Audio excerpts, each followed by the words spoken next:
Hindi cinema. मित्रांनो, हिंदी सिनेमाच्या विषयी बोलावं तेवढं कमीच आहे. आपले गायक, आपल्या गायिका, आपले संगीतकार, आपले सिनेमॅटोग्राफर्स, एडिटिंग एक्सपर्ट्स सर्वच कौतुकास्पद आणि प्रत्येकाचं हे योगदान, आपले गीतकार आणि त्या शब्दांना योग्यरित्या न्याय देत गाणारे सगळे प्लेबॅक सिंगर्स, काही हयात आहेत, काही होऊन गेले आहेत. पण या सगळ्यांनी मिळून जो काही एक परमानंद आपल्याला दिला आहे, हा एक कायमचा खजिना. जोपर्यंत या पृथ्वीवर माणूस आहे तोपर्यंत हा खजिना असाच राहणार. आणि हो, जर 1950 सालातली गाणी आज माझ्या जनरेशनचे सगळे लोक ऐकत आहेत आणि माझ्या नंतरचे म्हणजे 2 जनरेशन्स 3 जनरेशन्स या सगळ्या लोकांना ही गाणी आवडतात, ते संगीत आवडतं, ते श्रवणीय वाटतं, त्याच्यातून मिळणारा आनंद घेत घेत जगण्यातला आनंद मिळवत आहेत लोक. म्हणजे हे किती मोठं कार्य आहे ना. 1971 पूरब और पश्चिम, मनोज कुमार ज्यांना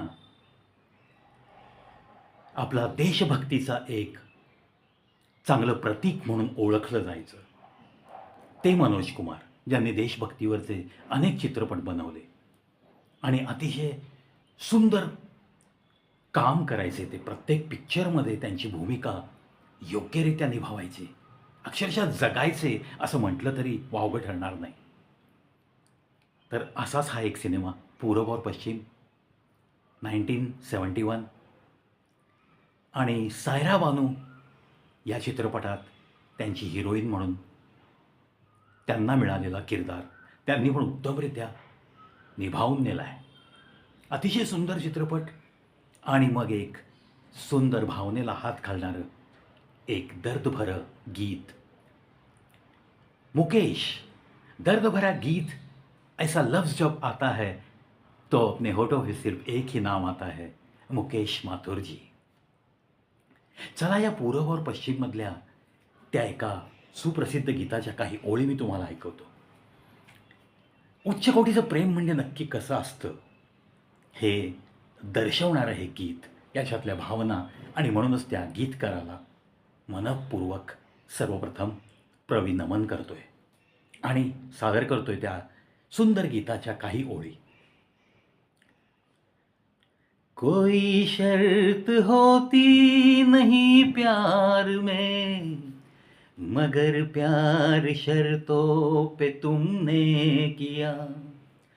नजर में सितारे जो चमके जरा, बुझाने लगी आरती का दिया. तुम अपनी नजर में ही गिरने लगो, अंधेरों में अपने ही घिरने लगो. तब तुम मेरे पास आना प्रिय, मेरा घर खुला है, खुला ही रहेगा तुम्हारे लिए, तुम्हारे लिए. मित्रांनो, जरी आपली प्रेमिका आपल्याला सोडून गेली तरीही तिच्यावर न रागवता तिच्यावर मनःपूर्वक प्रेम जपत जपतच, ज्याला म्हणतात ना, तेरे जाने के बाद भी मैं प्यार निभाते रहूंगा, असंच काहीसं. माहिती आहे आपल्याला ती जिवंत आहे, माहिती आहे आपल्याला तिने धोका दिला आहे आपल्याला, अगदी माहिती आहे आपल्याला की आता ती पुन्हा येणं शक्य नाही. पण तिला ही पण जाणीव करून द्यायची आहे की आज तुला वाटत असेल की माझ्यापेक्षा तुला जगात खूप काही प्रेम करणारं कोणीतरी मिळेल, पण मला याची खात्री आहे की तुला पुन्हा यावं लागेल. ही दुनिया अशी नाही आहे.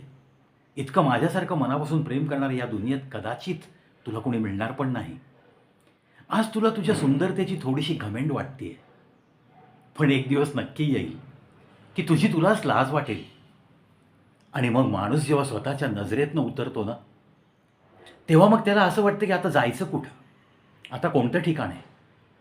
आणि मग ह्या सुंदरतेची घमेंड जोपर्यंत असते, म्हणून हा गीतकार म्हणतोय ना, सितारे जो चमके जरा, म्हणजे थोडासा झगमगाट तुला समोर दिसायला लागला आणि मग मी कमीपणाचा वाटू लागलो.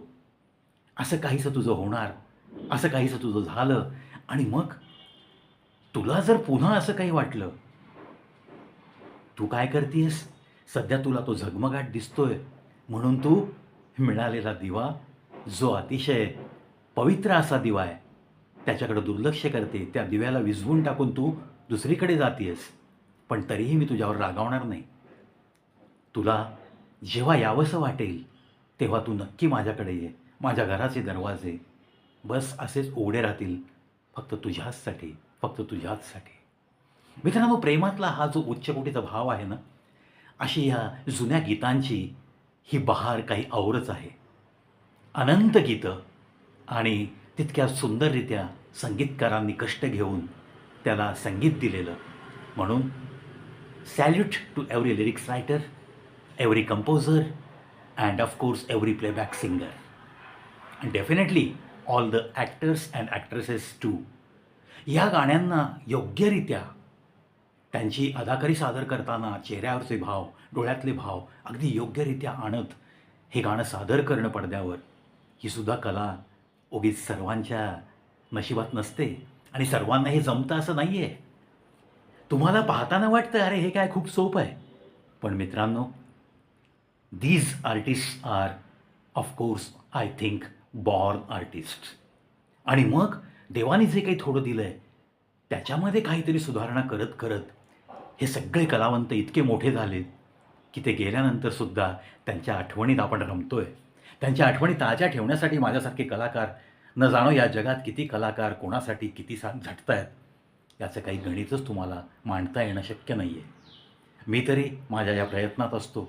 म्हणूनच चला, मनोज कुमारजी, मुकेशजी आणि कल्याणजी आनंदजी या सगळ्या टीमला या चित्रपटात हे गाणं अंतर्भूत केल्यानंतर योग्य त्या सिच्युएशनला योग्य ते फेस एक्सप्रेशन्स देत मनोज कुमार आणि सायरा बानू यांनी जे काही सादरीकरण केलं आहे, हॅट्स ऑफ टू दॅम. मनःपूर्वक करोडो सॅल्यूट करतो मी या सर्व कलाकारांना. आणि हिंदी सिनेमाच्या अशाच काही गोष्टी घेऊन हा प्रवी तुम्हाला भेटतच राहील. पाहत राहा, ऐकत राहा कवी Pravi show YouTube channel. 7005 videos. धन्यवाद.